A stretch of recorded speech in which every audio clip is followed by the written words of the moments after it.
wonderful to have you here. You founded Mistral in April 2023, so it's less than 3 years old. In that time, you have built a company with, I think, 800 employees now, about 800 employees. So in the time that some people might do a PhD, you founded Mistral with a workforce of currently 800 people. 3 co-founders. You yourself spent time with Google DeepMind in Paris. Guillaume Lample with Facebook, he did his PhD with Facebook, and Timothée Lecroix, also a PhD student with Facebook. So Google DeepMind, Facebook.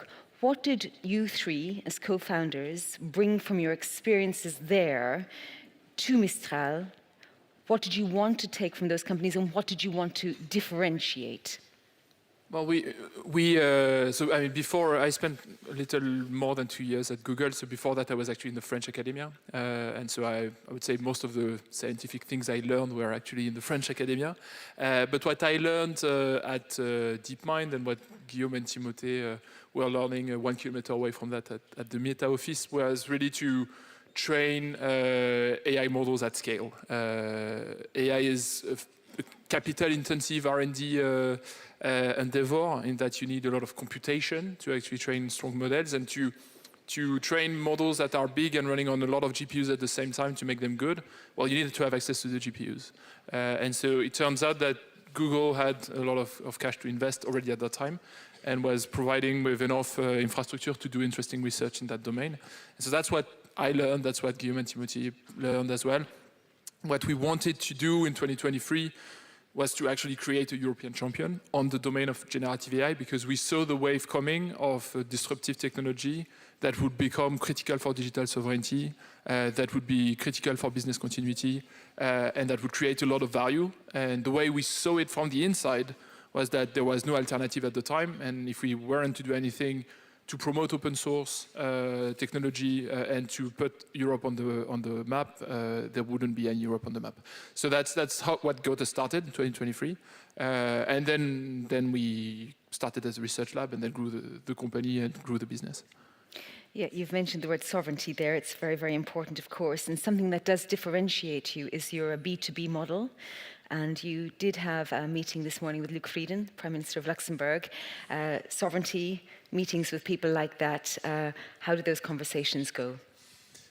Well, we don't really like to speak about sovereignty in that it's oftentimes a term to describe lower technology in Europe. But on the other hand, we speak about strategic autonomy. What we do, our technology is not differentiated because it's sovereign. It's differentiated because we engage deeply with enterprises, with states. We have state-of-the-art models on multiple domains, and our team is able to adapt them quickly and to create business applications on top. So that's the true differentiation, which is a global differentiation. And I think that's the first learning we had at Mistral, is that if you want to be a champion and relevant in the space, you need to be exporting technology. You can't focus on just building domestic technology for Europe. You need to be an exporter. So that's the first thing. Now, to your point on sovereignty as a political topic and a political term, artificial intelligence is important for sovereignty, I would say for 3 main reasons. The first one is economic sovereignty. A lot of the tasks that white collars are doing today are going to be more and more delegated to AI systems. And so inherently, this is creating a shift in where the economy, the value accrues across the industry and across the economy. And what that means, if Europe remain fully dependent on US providers to an 80% extent, which it is today, what that means that the economic balance is going to continue shifting in terms of digital services. What that means is that the value that we send to the US is going to be reinvested on R&D, and that's going to accrue the gap in between what they do, what we do. And so so that's a big problem, and that's eventually going to become a strategic problem because it creates dependency, because they have turn off and turn on button, etc. So there's a question of economic sovereignty, there's a question of business continuity. AI is about running processes, and it's going to run critical processes in our economy, whether with utility companies, industry companies, public services, defense systems. And if you can't afford the business continuity, well, you're going to depend on, basically you're becoming a client state to the one that is providing you with the technology. So that's something we need to avoid. And it applies specifically to defense systems. It applies to public sector, but also to defense systems. And then the third pillar, so economic sovereignty, strategic sovereignty, business continuity. Third pillar is a cultural one. These are the systems we're building are generating content. Those are interaction machines. They behave in a certain way. They have a certain cultural biases. If you have a centralized systems, then you're basically trusting the central provider with whatever ideas or opinions he wants to push. And we don't think that this is actually compatible with democracy. And so that's that aspect of customizing systems for every state, bringing languages to rare languages, European languages to our models specifically is super important. And I think it's going to play a critical role in the upcoming election. This technology will play a critical role in upcoming elections because it's a major source of influence.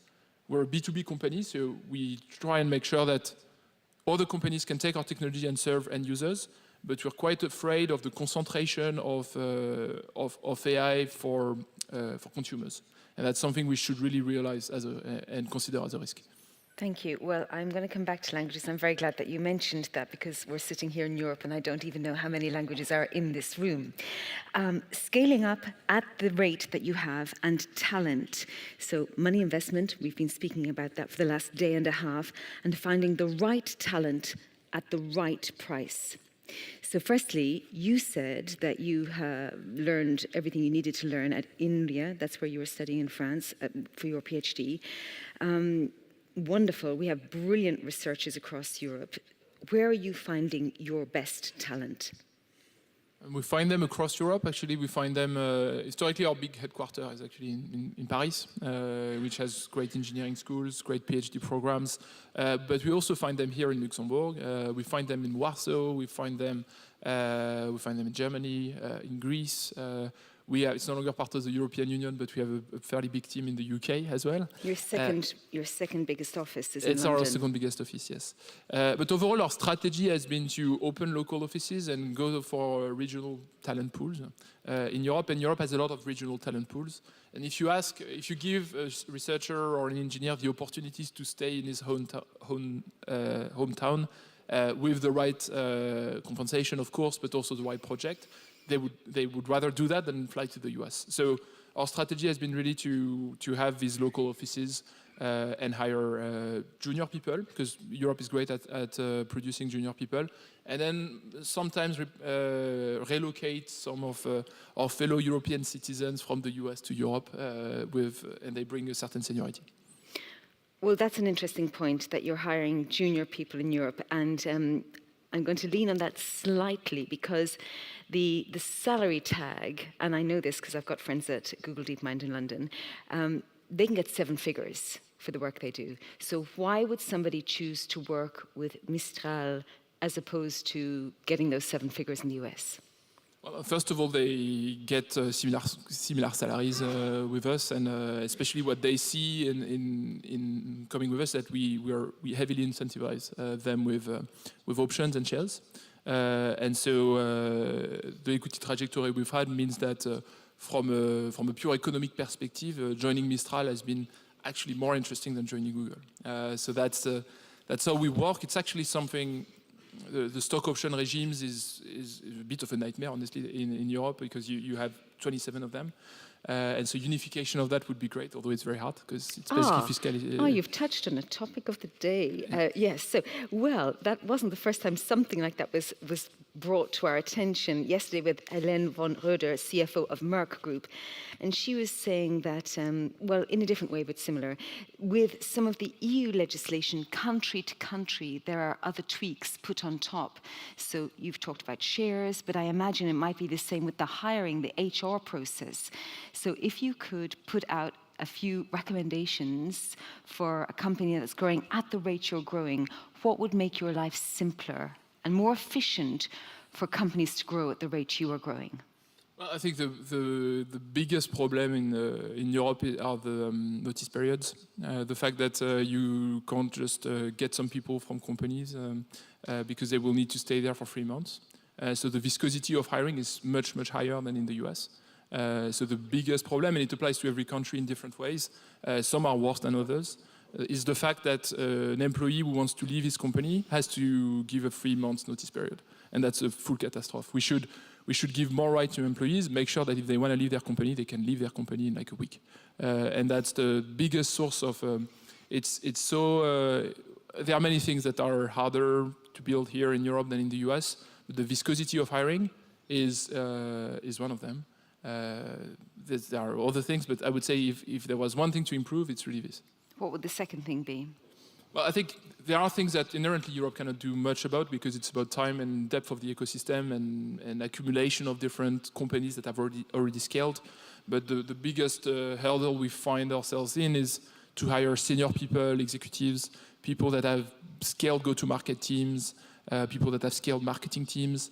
So the talent shortage is not where you would expect it. So of course, Europe is great at training engineers. And we have, I think, figured out how to retain those engineers and make sure they're not flying away to the US. But because the ecosystem is young, because there isn't that many companies that have already done the scaling journey all the way to IPO, etc., you can't find, if I'm looking for a CMO, if I was in the Silicon Valley and looking for a CMO, I could just, like in a week, I would interview 10 of them, and the week after I would hire a CMO. Here, there's basically 0 CMO that actually can do what we need to do in Europe.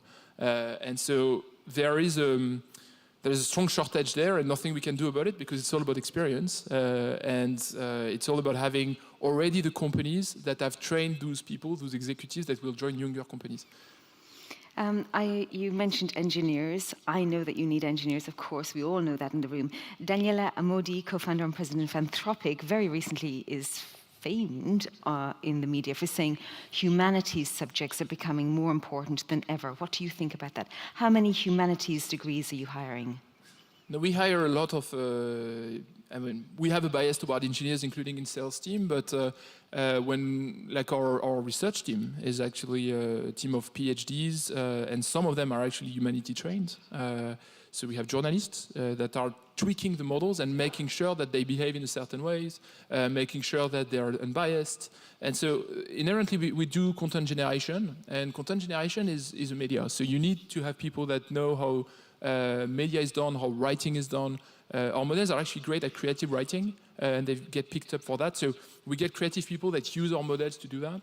I'm working with a non-profit organization that are creating a new play of Molière. So it's a full humanity department, specialist of Molière, and they used our models to generate a novel Molière play, really in the style of Molière, but using artificial intelligence.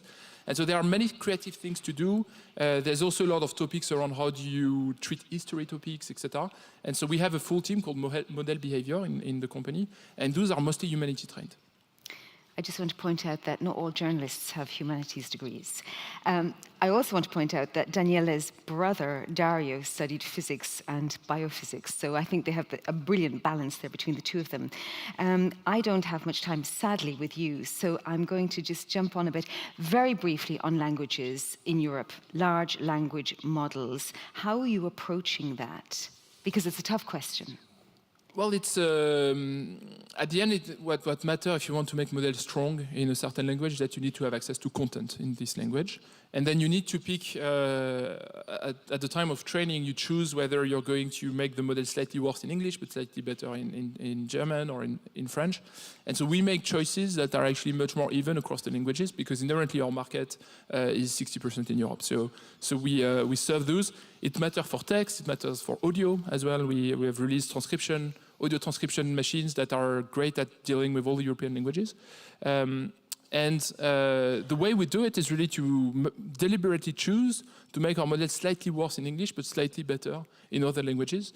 And the way we can make it better is Did actually... you say slightly worse in English? So you make them slightly worse in English, but you make them slightly better in French and German. It's all... At the end, you're compressing knowledge, right? So you need to choose the mix of languages that you put into the model. And if you put like a little more percentage of French, then the model is going to be much better at French. But then what that means is that you need to put a little less percentage of English. So at the end, the diversity... Not worse than, just smaller amounts. Yeah, you put a little smaller amount, but this is a trade-off, right? You have a limited capacity, so if you want to make the model multicultural, then it's going to be slightly less proficient at speaking about US cultural topics and these kind of things. And it's actually a good thing, because the problem is with models from the US is that they're very US-centered. So we work heavily on that. And the way the public sector can help is really by providing that content and by creating catalogs of free of right content that we can train on. And that's what we do with multiple states. That's what we do with Greece. That's what we do with Morocco. That's what we should do with every state in Europe. And you're open source as well, which is a great thing. I have almost no time left, and we have Christel in front of us. In 30 seconds, what's the future of AI in Europe? I think the artificial intelligence is such an inflection point in technologies that the opportunity we have is to create large-scale AI cloud service providers and reduce the dependency to digital services that we have accepted, that we should never have accepted. But the previous dependency was about data storage. It was mostly about privacy. The new dependency that we may create if such champions do not appear is a process dependency and a business continuity risk. So we need such actors to emerge. We are proposing a vertically integrated AI cloud, and we will continue to scale. And the only way we can do it is through European solidarity, through demand, through working with European champions. And we see that this is what we are actually able to achieve today. Arthur, thank you so much for coming here to the EIB Global Forum. We're very, very happy to have you, and good luck with everything that you and your co-founders are doing for Europe. Thank you. Thank you.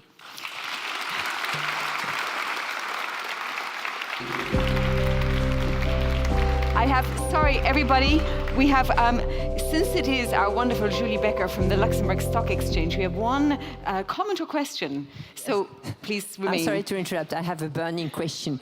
You all know that next week we'll celebrate the International Women's Day. So I dare asking you how many women you have in your teams, and how do you prevent gender biases in your models? Oh, well. Thank you. Thank you. Julie, I'm only allowed to have your question because you are Julie Becker. That's a good question. Let me get my number right. I think we have around a third of our research team are women. More than half of my leadership team are women, and 25% of our engineers are women. So it's not 50%, but if you look at the training we do in Europe, we have a tendency to actually exit the women very early when it comes to working on research, to working on scientific topic, which I think is a disaster. So we try our best to actually redress that a little bit we hire, we look, we make sure that we do more outbound for female, for instance, for women, because oftentimes they would not apply, and we're able to do that with like full equity at the hiring process level. But if you look at there is some biases that exist even at the exit of universities. Women would apply less to high-tech companies than men. I think you're talking about bias in the application system. I think she also meant bias within AI in general. Yeah, absolutely. So we have evaluations for that. It's a hard topic, managing biases, because models can generate many things, and it's kind of a fractal frontier of where the biases should be. But we work heavily on having the right evaluations so that when we produce the models, they are doing what we ask them to do. Thank you for a wonderful question. Thank you, Arthur, for answering the question. Thank you. And now it's time for lunch, and we'll start at 2:15 exactly. Thank you.